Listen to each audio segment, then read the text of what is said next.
there is the reason we had to put a muffler in it. It was starting to catch it on fire. Couldn't even drive it. So it's fighting us a little bit, but we're fighting back. I'm gonna try to throw these in here. I measured them out. Now he put it right dead nuts at a 1/2 inch, and that's what I said. He said I probably needed an extra 1/16 for them bolts right there. That bolt, extra 16 for the threads. Now, technically, could have went less than a 16th. I'm not going to pick on it. You know, a guy would even try to make something like that for you. It's thin. You know, he's like, oh, tight tolerances. No doubt. You know, you'd have to break out the 64th or the 32nd drill bits to make it just beautiful, beautiful. You get on up on that bolt, you know, the threads are going to be different than the actual shank. Now that shank, it's going to be thicker. So I imagine once we get our bushing through there and you put that bolt through there, that shank on the inside, there's extra material. So I imagine it'll be pretty tight. You know, you can stick it on there and move it up and down a little bit, but I'm telling you, it's probably going to be beautiful. I'm hoping it is, and it's not too tight. I'm going to take this side loose first. It's a little bit shorter than 2.5 inches. I think it's like 2.5. But I got it a little bit long so I can make it fit. And you can see how that one fits. I mean, it wobbles back and forth. Now, they said to put that on there. The other people that had put them on there, they said that where that bushing will move up and down, it's beautiful. Now, that other bushing, he said it was pretty tight.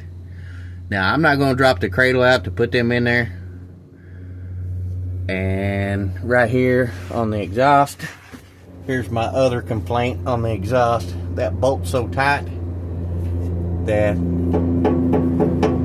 that's what you hear. Now, I don't have the right there, you can see it's hitting that nut pretty good. I don't have that bracket on that manifold up front, which I'm going to replace that manifold. It has to be done. It's got cracked. So with that being the way it is, it's just it's going crazy.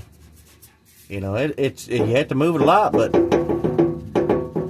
you hear that. And I fixed it over here to where it don't rub on that. So I don't know.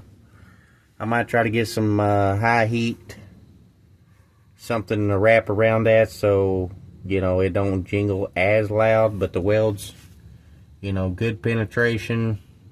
Some of it looks a little gummy, but yeah, I can live with that. It's not hurting my feelings, not even a little bit. I took and smacked one of them welds down with the grinding disc, but pretty decent. I welded that. It's not the best, but we do have penetration. And, you know, it's not leaking around there. Main important thing, it's not leaking against that. You can see it's charred that pretty good. It was catching it on fire. But I'm going to try to put this side on here. They say these are tough to get on with that bushing the way it is. And, well, I'm going to try. I'm going to do the hard side first. And that's this side. You know, there's really barely any room to even get that nut back out. But I'm going to get her cut and stick her in there. And I think it's if it goes up, it's going to push the wheel out. So I'm just going to make it 1/8 of an inch shorter for our adjustment here, and I'm going to make sure our adjustment's right here, and then that's going to give us a ballpark, and then just have to get a toe and go, I guess. I don't know. We'll see.